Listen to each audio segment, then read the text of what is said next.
Magsitayo po ang lahat.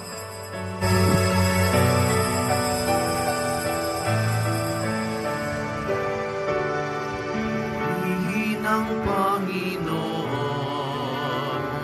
umawit ng kagalakan, at tugtugin ang gitara at ang kaaya-ayang lira.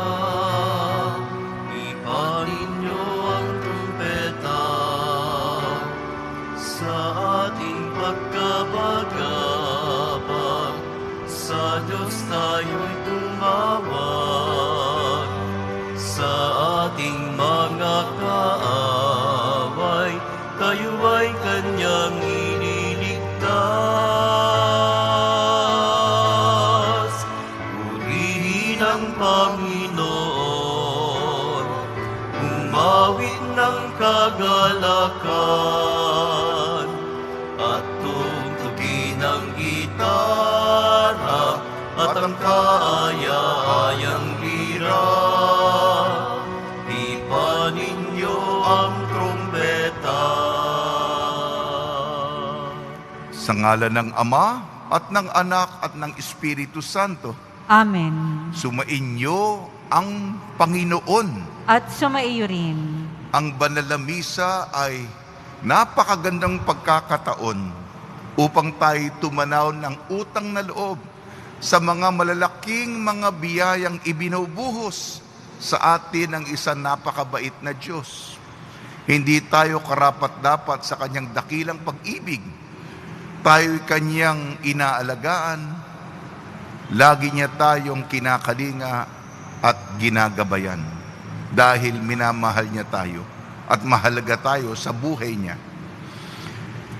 Mga kapatid, tinipon tayo bilang kaanib ng angka ng Diyos, kaya dumulog tayo sa mawaing Panginoong nagpapatawad ng lubos. Sinugong tagapagpagaling sa mga nagsisisi, Panginoon, kaawaan mo kami. Panginoon, kaawaan mo kami. Dumating na tagapag-anyaya mga makasalanan ay magsisi, Kristo, kaawaan mo kami. Kristo, kaawaan mo kami. Nakaluklok ka sa kanan ng Diyos, Ama, para ipamagitan kami, Panginoon, kaawaan mo kami. Panginoon, kaawaan mo kami. Kaawaan tayo ng makapangyarihan Diyos, patawarin tayo sa ating makasalanan at patnubayan tayo sa buhay na walang hanggan. Amen. Manalangin tayo. Ama naming makapangyarihan, ipagkalo mong kami makasamba sa iyo na may loobing taimtim na totoo, at kami rin naway magmahal sa aming kapwa-tao na may damdaming ibinubunsod ng iyong Espiritu sa pamamagitan sa Kristo kasama ng Espiritu Santo magpa sa walang hanggan. Amen. Magsiyo po ang lahat. Pagbasa mula sa sulat sa mga Hebreyo. Mga kapatid, hindi kayo lumapit gaya ng paglapit ng mga Israelita sa isang bundok na nakikita sa bundok ng Sinai, na may nagliliyab na apoy, balot ng pusikit na kadiliman, may malakas na hangin, may tunog ng trompeta, at tinig na nagsasalita. Nang ang tinig na ito'y marinig ng mga tao, isinamo nilang tumigil iyon ng pagsasalita sa kanila. Talagang nakakikilabot ang kanilang natatanaw. Kaya't pati si Moises ay nagsabi ng ganito, nanginginig ako sa takot. Ang nilapitan ninyo'y ang bundok ng Sion at ang lungsod ng Diyos na buhay, ang Jerusalem sa langit, na kinaroroonan ng di mabilang na anghel. Lumapit kayo sa masayang pagkakatipon ng mga ibinilang na panganay na nakatala sa langit. Lumapit kayo sa Diyos na hukom ng lahat, at sa mga espiritu ng mga taong banal na naroon na sa dakong inilaan sa kanila ng Diyos. Lumapit kayo kay Jesus, ang tagapamagitan ng bagong tipan, at sa dugong nabubo na ang isinisigaw ay kaiba sa isinisigaw ng dugo ni Abel. Ang salita ng Diyos. Salamat sa Diyos. Awa mo'y nagunita ko sa loob ng iyong templo. Awa mo'y nagunita ko sa loob ng iyong templo. Dakila ang poon, dapat papurihan. Sa lungsod ng Diyos, bundok niyang banal. Ang bundok ng Siyon, tahanan ng Diyos, ay dakong mataas na nakalulugod. Awa mo'y nagunita ko sa loob ng iyong templo. Bundok sa hilaga, nagalak ang dulot. Sa lahat ng bansa nitong sansinukob. Sa piling ng Diyos, ligtas ang sinuman. Sa loob ng muog ng banal na bayan. Awa mo'y nagunita ko sa loob ng iyong templo. Sa banal na lungsod ay aming namasid ang kanyang ginawa na aming narinig. Ang Panginoong Diyos makapangyarihan, siyang mag-iingat sa lungsod na banal. Iingatan niya magpakailanman. Awa mo'y nagunita ko sa loob ng iyong templo. Sa loob ng iyong templo, O Diyos, aming nagunita pag-ibig mong lubos. Ika'y pinupuri ng lahat saan man. Sa buong daigdig, ang dakilay ikaw, at kung mamahala ay makatarungan. Awa mo'y nagunita ko sa loob ng iyong templo.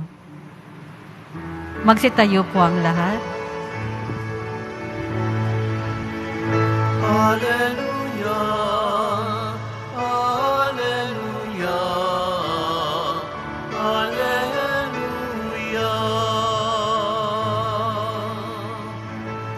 Ang Diyos ay makahari na, talikdan ang tanang sala, manalig sa balita niya. Hallelujah, Hallelujah, Hallelujah.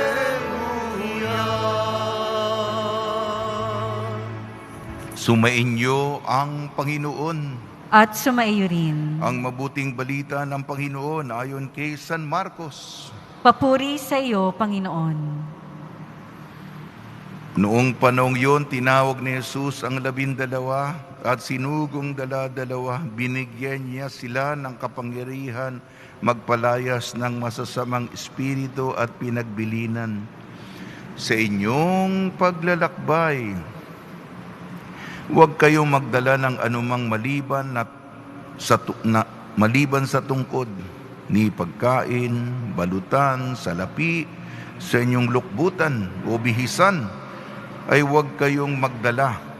Ngunit magsuot kayo ng panyapak.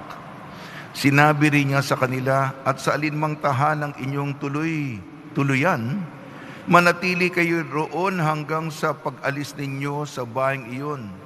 Kung ayaw kayong tanggapin o pakinggan sa isang dako, umalis kayo roon at ipagpag ninyo ang alikabok ng inyong mga paa bilang babala sa mga taga roon. Kaya't humayo ang 12 at nangaral sa mga tao na pagsisihan nila at talikdan ang kanilang makasalanan. Pinalayas nila ang maraming demonyo sa mga inaalihan nito. Pinahiran nila ng langis at pinagaling ang maraming may sakit. Ang mabuting balita ng Panginoon. Pinupuri ka namin, Panginoong Heso Kristo. Magsiyo po ang lahat.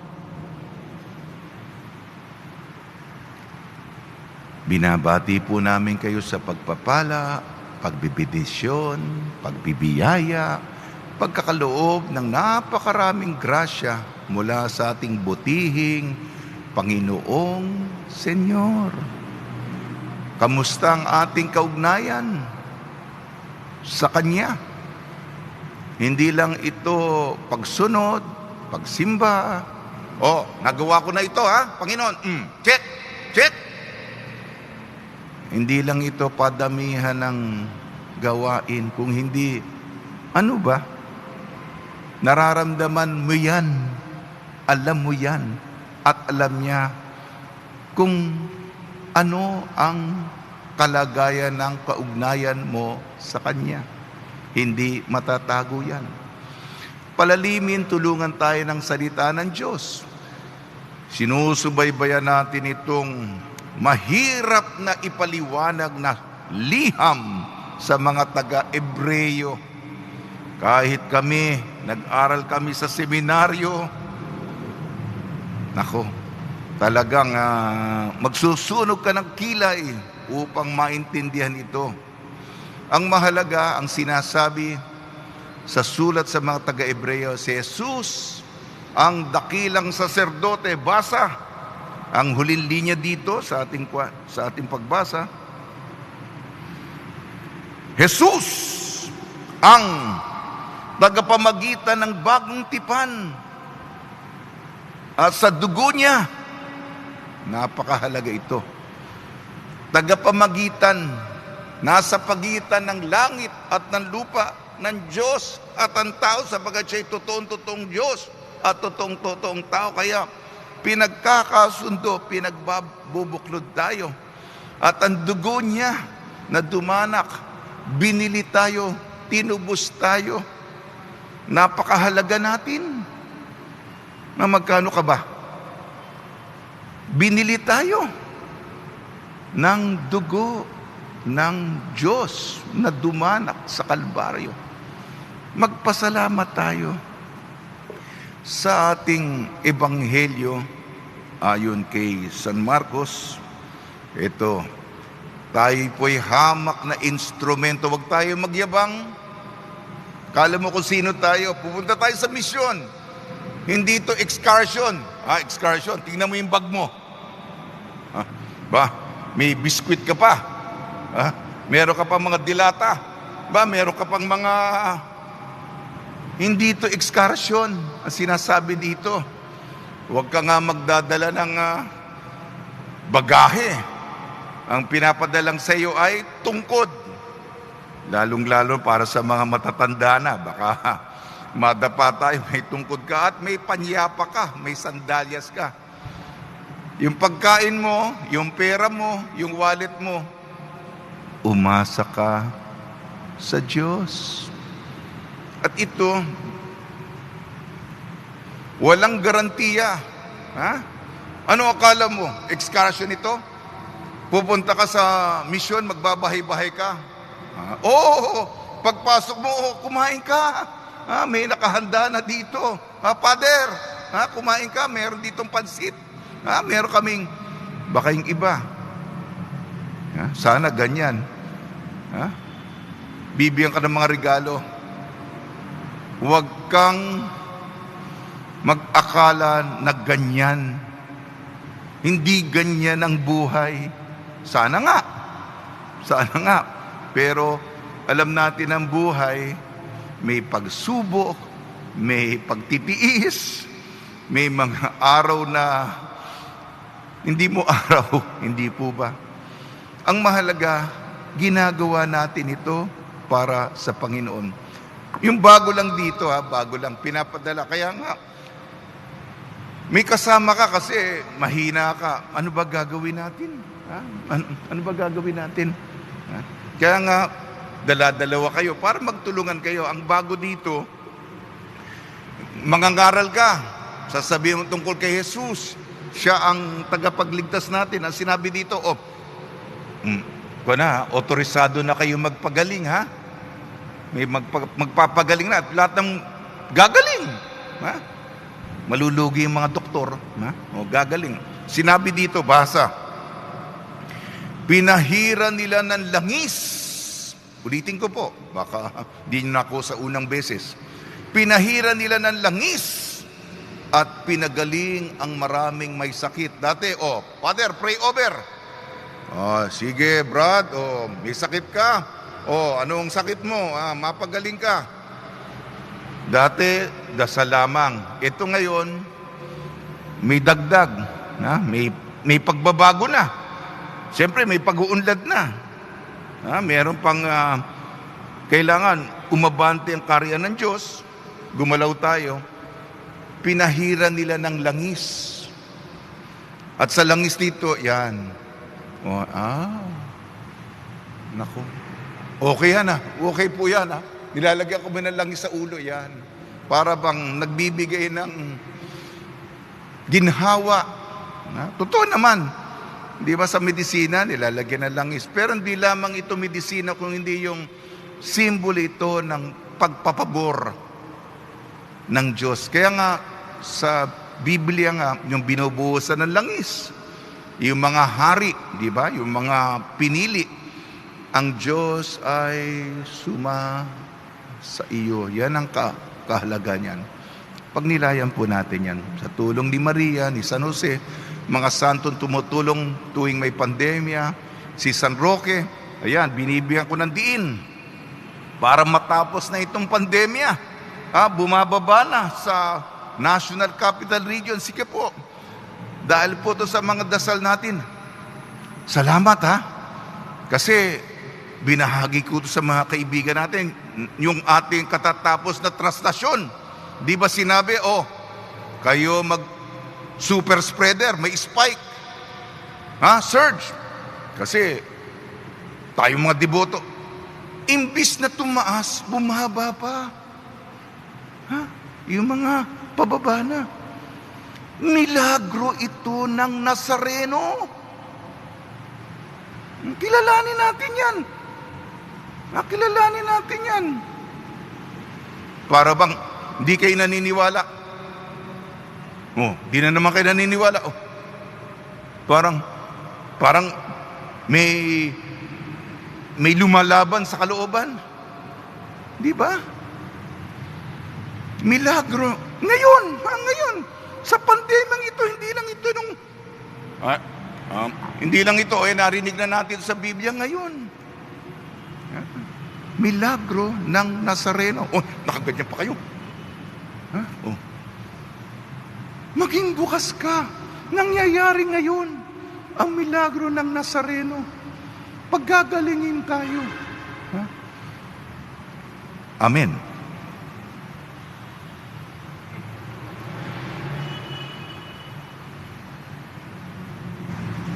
Magsitayo po ang lahat. Minamahal kong mga kapatid, inaanyayahan tayo ng Diyos Ama upang maging mga lingkod niya sa pagpapalaganap ng mabuting balita ng kaligtasan. Ang tugon po natin, samahan mo ng iyong mga isinusugo, O Panginoon. Samahan mo ang iyong mga isinugo, O Panginoon. Ang naglalakbay na simbahan, naway higit na humikayat ng mga tao upang magbagong buhay sa pamamagitan ng pagiging saksi kay Hesukristo. Manalangin tayo. Samahan mo ang iyong mga isinugo, O Panginoon. Ang mga misyonero na nagpupunyagi sa ibang bansa, naway biyayaan ng Diyos ng mayamang ani. Manalangin tayo. Samahan mo ang iyong mga isinugo, O Panginoon. Ang mga magulang, naway patuloy na magsumikap na ibahagi ang pananampalataya sa kanilang mga anak. Manalangin tayo. Samahan mo ang iyong mga isinugo, O Panginoon. Sa mga taong nabibigatan sa mga kasawian sa buhay, naway maipakita nating lahat ang ating pag-aaruga, pakikiisa, pag-ibig at pag-unawa. Manalangin tayo. Samahan mo ang iyong mga isinugo, O Panginoon. Panginoon Diyos, nagtitiwala kami sa iyo. Pinili mo kami sa pamamagitan ni Kristo upang ipahayag ang pag-ibig na iyong ipinakita sa amin. Hiniling namin sa pamamagitan ni Kristo ang aming Panginoon. Amen. Magsiupo ang lahat.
Magsitayo po ang lahat. Manalangin kayo mga kapatid upang ang ating paghahain ay kalugdan ng Diyos amang makapangyarihan.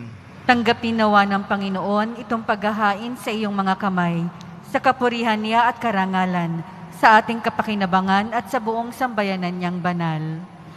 Ama namin lumikha ang mga alay na ngayon aming inihahanda sa hapag na ito ng iyong dambana ay iyong tanggapin at gawaran ng pagpapala upang mapagsaluhan namin ang kaligtasan mong ginawa sa pamamagitan ng Jesucristo kasama ng Espiritu Santo magpasawalang hanggan. Amen. Sumainyo ang Panginoon. At sumaiyo rin. Itaas sa Diyos ang iyong puso at diwa. Itinaas na namin sa Panginoon. Pasalamatan natin ang Panginoong ating Diyos. Marapat na siya ay pasalamatan. Ama naming makapangyarihan, tunay ngang marapat na ikaw ay aming pasalamatan. Sa iyong paglingap at kagandahang loob, ang tao'y nilikha mo at pinangasiwa sa sansinukob.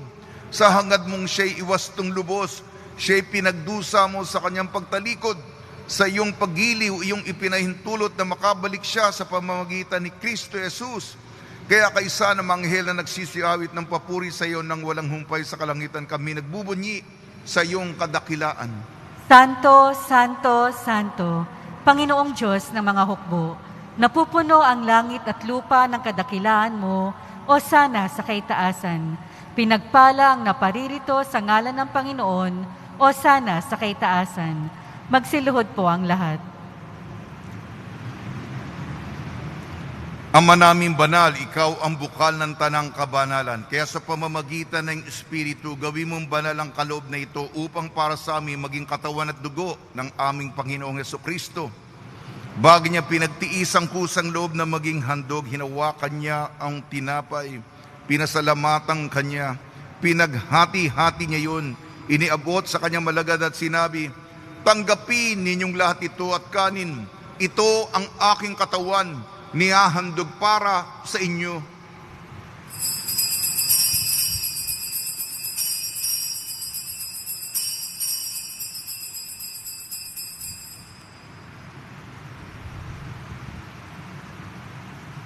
Gayon din naman nung matapos ang hapunan, hinawakan niya ang kalis, muli kanyang pinasalamatan.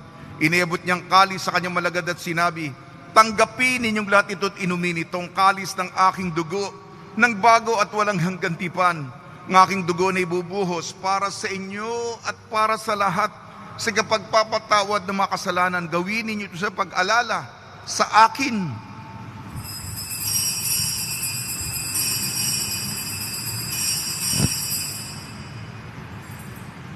Magsitayo po ang lahat. Ipagbunyi natin ang misteryo ng pananampalataya. Si Kristo'y namatay, si Kristo'y nabuhay, si Kristo'y babalik sa wakas ng panahon.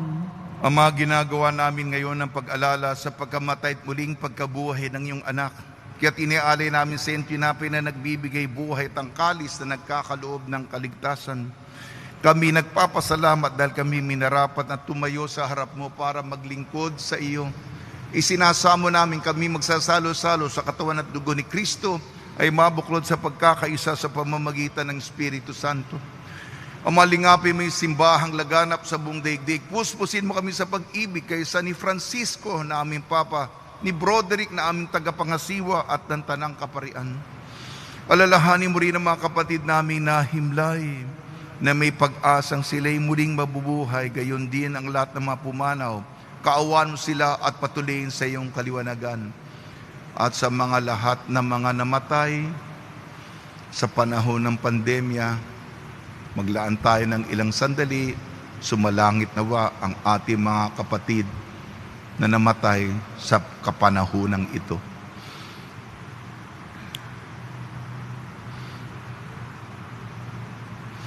Kaawan mo at pagdapating kami lahat na makasala sa iyong buhay na walang wakas kaysa ng mahal na Birhing Maria na Ina ng Diyos, ang Nuestra Señora de la Buena Hora, ng kabiyak na puso niyang si San Jose, kaysa ng mga apostol, San Aloysius Gonzaga, San Sebastian, San Lazaro, San Roque, San Juan Bautista at ng lahat ng mga banal na namuhay dito sa daigdig ng kalugod-lugod sa iyo.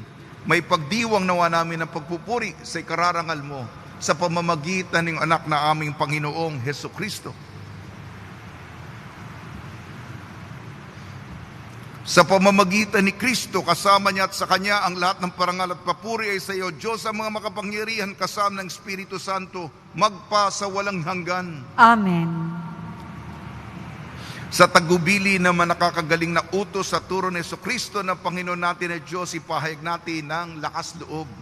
Ama namin, sumasalangit ka, sambahin ang ngalan mo, mapasa amin ang kaharian mo, sundin ang loob mo dito sa lupa para nang sa langit.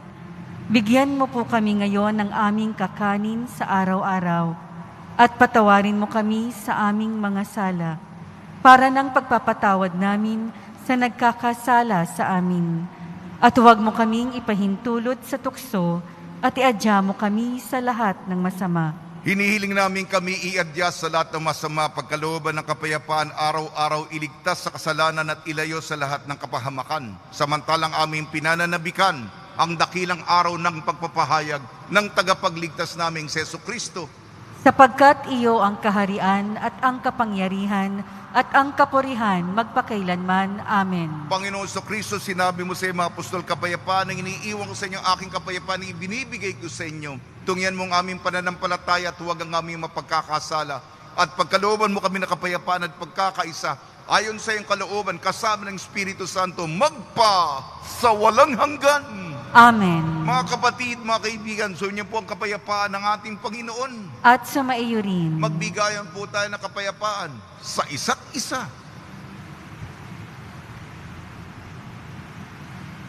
Kordero ng Diyos na nag-aalis ng mga kasalanan ng sanlibutan, maawa ka sa amin. Kordero ng Diyos na nag-aalis ng mga kasalanan ng sanlibutan, maawa ka sa amin. Kordero ng Diyos na nag-aalis ng mga kasalanan ng sanlibutan, ipagkaloob mo sa amin ang kapayapaan. Magsiluhod po ang lahat. Ito ang kordero ng Diyos. Ito nag-aalis ng kasalanan ng sanlibutan. Mapalad ang mga inayayahan sa kanyang piging. Panginoon, hindi ako karapat-dapat na magpatuloy sa iyo. Ngunit sa isang salita mo lamang ay gagaling na ako.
Salamat sa pamilya at sa kaibigan, kaloob na biyaya na may walang hanggan.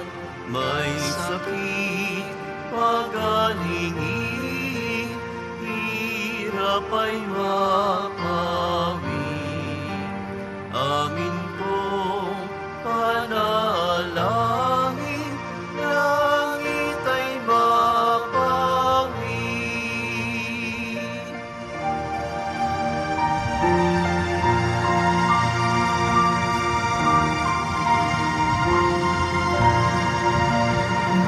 Tayo ay mapabilang sa kaharian niya.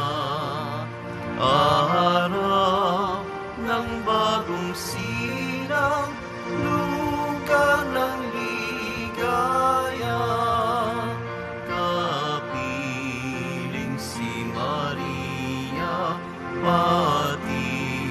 si San Jose, anghel na masasaya, apostol na 12.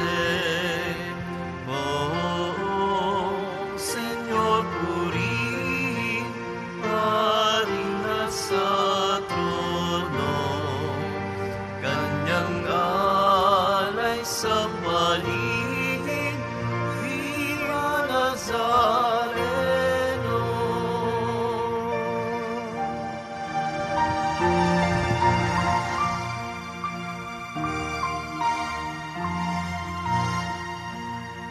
Tayo ay mapabilang sa kaharian niya, araw ng bagong silang, lugar ng ligaya, kapiling si Maria, pati si San Jose, anghel na masasaya, apostol na 12. Poong Senyor purihin, paring nasa trono, kanyang alay sa paligid, Viva Nazareno.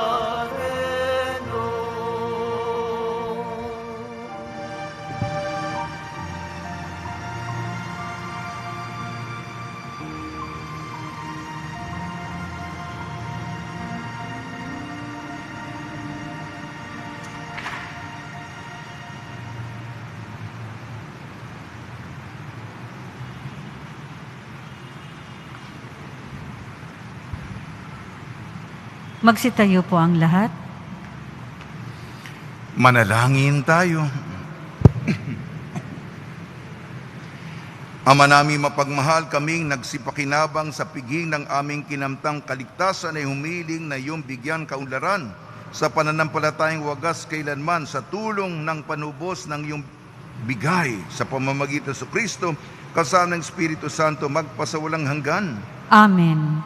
Paalaala, kung kayo po ay mayroong na itatabing mga lumang palaspas nung mga nakaraang taon, 2019 o 2018, ay maaari nyo na pong dalhin dito sa ating simbahan. Idaraos po ang pagsusunog ng mga lumang palaspas na binasbasan at ginamit noong mga nakaraang Palm Sunday. Ang abo mula rito ang siyang gagamitin sa Ash Wednesday, February 17. Ito po ay susunugin sa February 16 pagkatapos ng huling misa sa hapon. Maraming salamat po.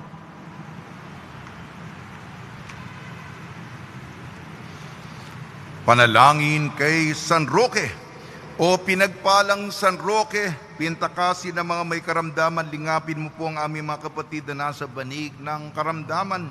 Ang iyong pamamagitan ay sadyang makapangyarihan, anong ikay narito pa sa daigdig maraming kumaling dahil sa pagkantanda mo sa kanila ng kamahal-mahalang krus. Ngayong ikay nilulahati na dyan sa langit, nalalalig kaming ang iyong pamamagitan ay lubhang magaling.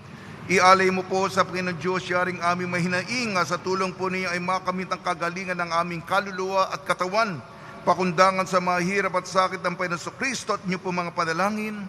Amen. Senyor San Roque, panalangin mo po kami upang kami madya sa salot ng COVID-19 at sa mga karamdaman ng katawan at kaluluwa. Senyor San Roque, panalangin mo po kami upang kami madya sa salot ng COVID-19 at sa mga karamdaman ng katawan at kaluluwa. Senyor San Roque, panalangin mo po kami upang kami madya sa salot ng COVID-19 at sa mga karamdaman ng katawan at kaluluwa. Pagbabasbas sa mga deboto ng kanilang mga kahilingan at dasalan. Mahal na poong Jesus Nazareno, inayag mo sa pamamagitan ng krus ang walang maliw na pag-ibig ng Diyos sa sangkatauhan. Pakinggan mo ang kahilingan nyo, ang nagsusumamo sa iyo, makamtanawan nila ang inyong katugunan at tanggapin ang kasagutan na may utang na loob na tinatanaw. Basbasan po ninyo ang mga daladala nila mga imahin at dasalan sa pamamagitan ng bendisyon nito. Naway maalala nila mga pangako nila nun sa binyag na ikaw ng ibig at paglilingkuran bilang Panginoon magpasawalang hanggan. Amen.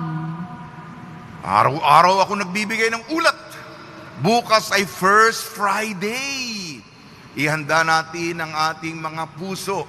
At dahil nga ang variant naggaling pang United Kingdom na mapanganib ay nasa ating bansa, magdasal po tayong mas taimtim upang hindi na po ito lumaganap, upang hindi na po ito kumalat.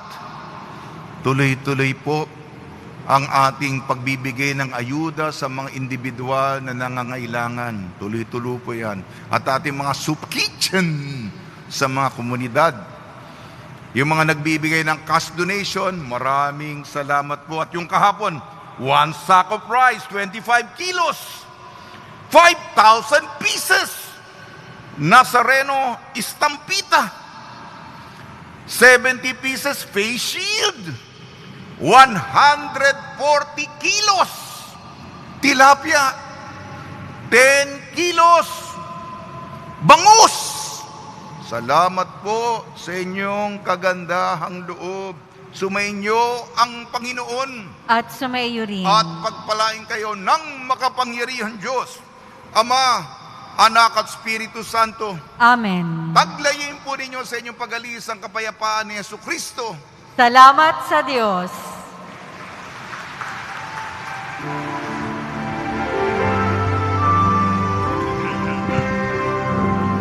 Nuestro Padre Jesus Nazareno, sinasamba ka namin, pinipinto ka namin, aral mo ang aming buhay at kaligtasan. Nuestro Padre Jesus Nazareno, iligtas mo kami sa